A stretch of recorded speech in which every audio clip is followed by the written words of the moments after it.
She said I was just a chapter in her life, and everyone around her laughed. But I didn't argue. I just closed her book and started writing my own. Before we dive in, hit that subscribe button, drop a like, and tell me in the comments if you've ever been told you were just a chapter. Because this story, it's about what happens when the next page turns without them. It was a Sunday evening, the kind that feels too quiet for bad news. The sun was setting through the living room window, painting everything gold, but her voice made it all feel gray. We'd been sitting on the couch, takeout boxes on the table, some old movie playing in the background, the kind of scene that used to mean comfort. Not that night. She looked at me, serious but calm, like she'd been rehearsing it in her head for days. "Ethan," she said, "you're a great guy. Really. But I think you were just a chapter in my life." A chapter. Like everything we built, the road trips, the late night talks, the plans we made, was just a paragraph she could skip when she got bored. I remember blinking at her, trying to process the words. "A chapter?" I asked quietly. "Yeah," she said, her tone soft, almost sympathetic. "You were important. You helped me grow. But I'm ready for the next part of my story." I wanted to laugh, but I couldn't find the humor. Instead, I just sat there, nodding slowly, while something inside me went completely still. She got up, smoothed her dress, and started gathering her things. I watched her move around the room, taking little pieces of what used to be us. A framed photo here, her favorite mug there. Every sound, the rustle of her bag, the click of her heels, felt like punctuation marks on something I hadn't finished reading yet. When she walked out the door, she didn't even look back. The door closed, and the silence that followed was deafening. I sat there for a long time, staring at the empty space she left behind. There wasn't anger, not yet, just disbelief, and the slow realization that she really thought she'd just move on and I'd fade like an old page in her story. The first few days after she left were rough. I went through the motions, work, gym, repeat, but everything felt like background noise. Friends called, invited me out, tried to help me get over it. But what they didn't understand was that it wasn't heartbreak I was dealing with. It was humiliation. The idea that someone could look at everything I gave and still see it as temporary. One night, about 2 weeks later, I got a message from her best friend, Rachel. We'd known each other for years, mostly through her. Rachel was always kind to me, though she joked once that I was too good for my own good. Her message was short. "Hey, I'm moving this weekend. Any chance you could help? I could really use an extra pair of hands." I stared at it for a while, unsure if it was a good idea. But sitting alone with my thoughts wasn't helping either. So I said yes. Saturday morning came early. I pulled up to her place, and there she was, hair pulled back, boxes everywhere, a look of mild panic on her face. "You actually came," she said with a half smile. "Most people bail when they hear the word moving." "Well," I said, lifting a box from her porch, "guess I didn't get that memo." We spent hours hauling boxes, packing up her kitchen, taking breaks on the floor surrounded by half-empty pizza boxes and old memories. Somewhere between laughter and exhaustion, she said something that caught me off guard. "You know," she began, her tone softening. "She told me you were just a chapter." I froze mid-sip of my drink. "She told you that too?" I asked. Rachel nodded slowly. "Yeah, but she doesn't realize chapters are what make a story worth reading." That night, when we finished, she thanked me with a hug that lasted just a second too long. It wasn't romantic. It wasn't planned. It was just real. The kind of human moment you don't realize you've been missing until it happens. When I drove home, I kept thinking about her words. Chapters are what make a story worth reading. Maybe she was right. Maybe I wasn't just a chapter. Maybe I was the turning point. I didn't know it yet, but that weekend would change everything. Not because of revenge or closure or even love, but because sometimes the best endings come from the people who were never supposed to be part of your story at all. That next week after helping Rachel move, I found myself thinking about her more than I expected. Not in the way you think. There was no plan, no hidden motive. It was just easy with her. Comfortable. She was one of those people who made silence feel like a conversation. I'd stop by her new place to help unpack or bring dinner, telling myself I was just being polite. But I think we both knew there was something else underneath that. Something unspoken, quiet, patient. She'd joke that I was too organized, that I labeled boxes like a professional mover. I'd tell her she was too messy to live alone. Little things, harmless things. But those small moments started filling the empty spaces that used to belong to someone else. One evening, we sat on her living room floor surrounded by boxes and half-finished coffee cups. The room smelled like paint and takeout, and there was an old playlist humming softly in the background. "So," she said, breaking the silence, "how are you, really?" I wanted to lie, to give her the usual, "I'm fine," but something about her eyes made me tell the truth. "Honestly, I'm still trying to figure out what it means to be someone's chapter." She looked at me for a long time before answering. "Maybe it means you were part of someone's growth. Doesn't mean you stopped growing too." She said it so casually, like it was obvious, but it hit me harder than I wanted to admit. We talked for hours.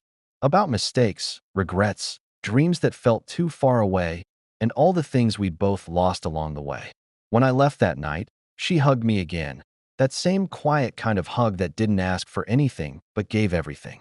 On the drive home, the air felt lighter, like the weight of being a chapter was finally starting to fade. Days turned into weeks, and what started as occasional visits became regular evenings. We cooked together, went for walks, laughed about things that didn't matter. Somewhere in all of it, I started smiling without realizing I was doing it. I wasn't chasing closure anymore. I was living. But life has a strange sense of timing, doesn't it? Just when you start to forget the past, it finds a way to remind you it still exists. It happened one Friday night. Rachel and I were out for dinner, celebrating her promotion at work. We picked a small restaurant downtown, nothing fancy, just cozy and quiet. We were halfway through our meal when I heard a voice behind me, one that froze me mid-sentence. "Ethan." I turned, and there she was, Madison. My ex. The woman who once said I was just a chapter in her story. She looked the same, maybe a little more polished, like she was still trying to convince the world she had it all together. She smiled, that same confident smile she used to wear like armor. "Wow," she said, "you look different." I smiled back politely. "So do you." She glanced at Rachel and raised an eyebrow. "I didn't know you two knew each other," she said, her tone light but edged with curiosity. Rachel stayed calm, her expression unreadable. "We've been friends a while," she said simply. Madison's eyes flicked between us, trying to piece together what she was seeing. I could almost feel the tension rising in the air. "That's nice," she said finally, her smile tight. "Guess everyone moves on in their own way." Then she turned to me and added, "You seem happier." "I am," I said without hesitation. That stopped her for a second. She wasn't used to me being sure of anything without her approval. She forced another smile, muttered something about running late, and walked off. The silence that followed was thick, but Rachel just laughed softly. "Well," she said, "that was awkward." I laughed too, shaking my head. "Yeah, but somehow it felt like closure." And it did. Not the kind that comes with shouting or revenge, but the kind that just quietly settles in and tells you you're finally done. A few days later, Rachel texted me saying Madison had called her. Apparently, she wanted to talk. I told Rachel she didn't have to get involved, but she shrugged it off. "She'll be fine," she said. "She just doesn't like realizing she's not the main character anymore." I didn't know what Madison said to her, but when Rachel came over that evening, she just smiled and said, "You really got under her skin." I asked what she meant. She said, "You've changed. That you're colder, more confident." I told her, "You're not colder. You're just not waiting for her to tell you who you are anymore." I didn't know what to say. For a long time, I believed Madison's version of me, the safe, small, predictable guy she could outgrow. But Rachel saw something different. She saw who I was becoming, not who I used to be. And maybe that's what love is supposed to feel like. Not someone finishing your story for you, but someone handing you the pen and saying, "Keep writing." That night, as I was leaving, Rachel stopped me at the door. "You know," she said softly, "she was wrong. You weren't a chapter. You were the plot twist." I laughed, shaking my head. "That's a good line," I said. "Maybe I'll use it someday." She smiled. "Just make sure you give me credit." Driving home, I realized something important. Madison's words no longer hurt. They didn't define me. If anything, they pushed me toward a version of myself I might never have found otherwise. Sometimes people break you just enough for someone else to see the cracks and decide to fill them with something real. By the time I pulled into my driveway, I wasn't thinking about chapters or endings anymore. I was thinking about beginnings. And though I didn't know it yet, that next beginning was already waiting for me, quietly, patiently, and exactly where I left off. The days that followed had a strange calm to them, like life was finally catching its breath. Rachel and I had fallen into an easy rhythm. We weren't trying to define anything or rush it. It just worked. She'd drop by my place after work, sometimes with takeout, sometimes just to talk. There was no pressure, no expectations, just the quiet understanding between two people who had both seen what disappointment looked like and had no interest in pretending anymore. I started noticing little things about her. The way she laughed with her whole face, the way she chewed on her lip when she was thinking, the way she'd play music too loud when she was cleaning. She was chaos and peace wrapped into one, and for the first time in a long time, I wasn't thinking about the past. I was living in the moment, fully and completely. One Saturday afternoon, she invited me to help her set up for a small housewarming party. Nothing big, just a few close friends. I showed up early, carrying a couple of bottles of wine, and found her in the kitchen surrounded by snacks and decorations. "You're early," she said, teasing. "You said 4. I replied, checking my watch. "It's 4:05. She rolled her eyes and laughed. "Fine, overachiever. Make yourself useful and open that bottle." We spent the next hour setting up, laughing, teasing each other, and for a moment, it almost felt like we'd been doing this forever. When people started arriving, the house filled with warmth and music. There were about a dozen guests, some coworkers, some old friends, all of them friendly. Rachel was the kind of person who made everyone feel welcome, and it showed. I stayed close to her most of the night, not out of possessiveness, but because she felt like home. But then, just as I was pouring another drink, I heard a familiar voice behind me. That voice again. "Wow," Madison said. "Didn't expect to see you here." I turned slowly. She stood in the doorway, dressed too perfectly for a casual gathering, her hair styled like she was about to walk into a photo shoot. My chest tightened for a moment, not from longing, but from the sudden clash of past and present. Rachel froze when she saw her. "You two know each other," Madison said with that same knowing smirk she used to wear when she felt in control. "Of course you do." Rachel's expression shifted into something polite but firm. "I invited him," she said evenly. "Is that a problem?" Madison shrugged. "Not for me. I just didn't realize we were recycling boyfriends now." The room went quiet. Conversations faded. The music felt too loud, and for a few seconds, all I could hear was the thud of my own heartbeat. I didn't move, didn't speak. Rachel stared at her best friend, ex-best friend, really, with an expression I couldn't read. "Madison," she said quietly, "I think you should go." Madison laughed, that high, empty laugh she used when she didn't know what else to do. "Wow, guess you've really upgraded, huh? From heartbreak counselor to replacement girlfriend." I finally stood up. "Enough," I said, my voice calm but cold. Madison turned to me, eyes wide, like she hadn't expected me to speak at all. "You don't get to come into her house and insult her because you made a mistake. You said I was just a chapter, remember? Well, I guess you forgot that sometimes the next chapter doesn't need you in it."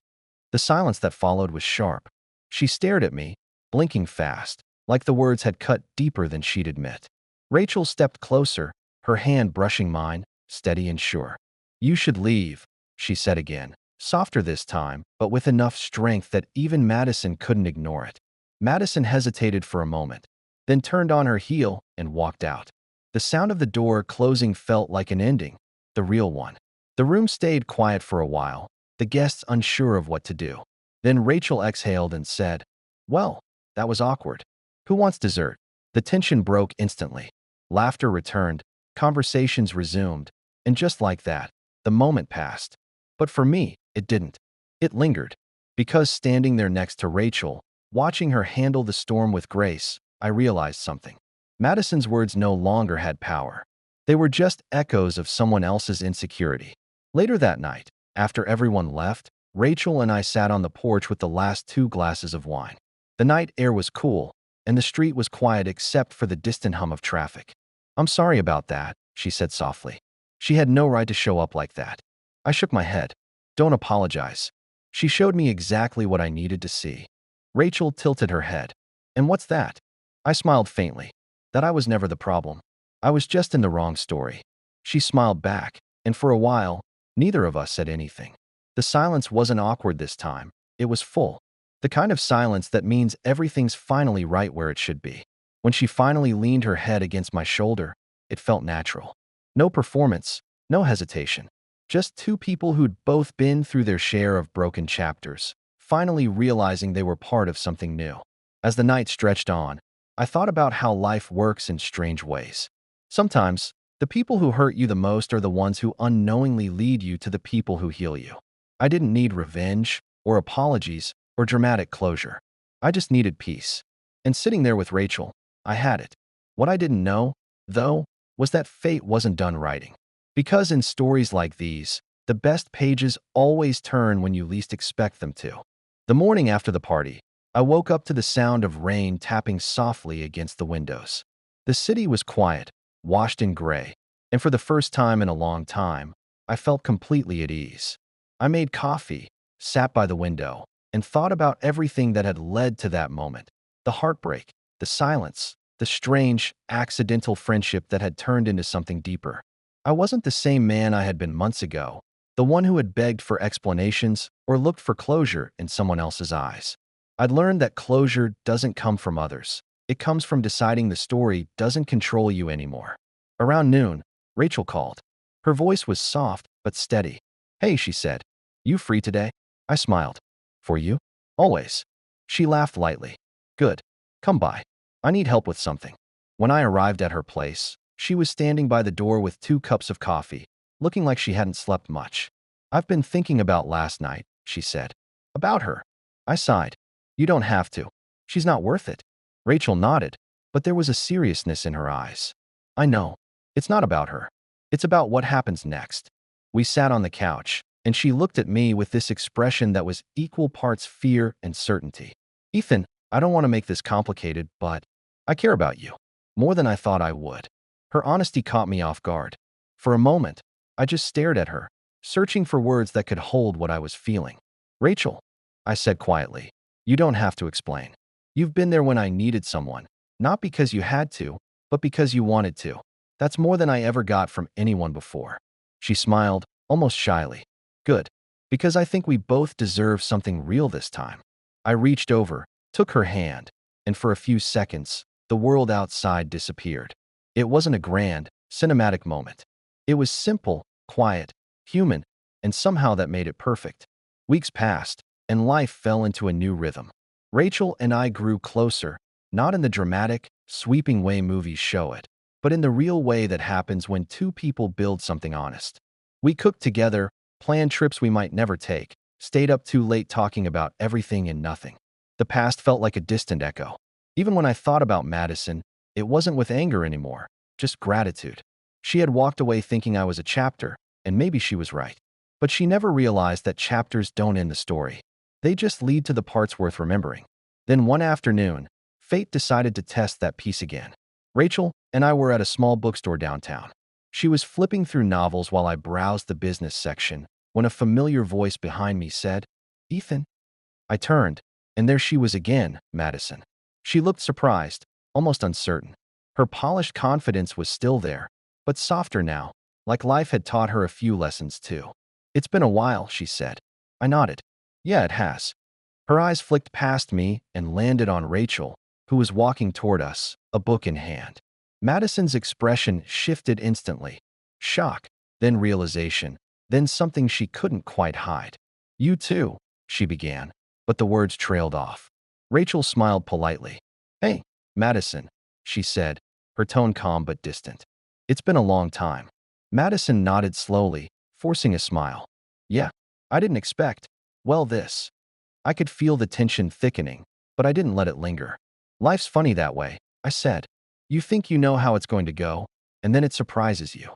She looked at me, her eyes searching for something, regret, anger, maybe nostalgia.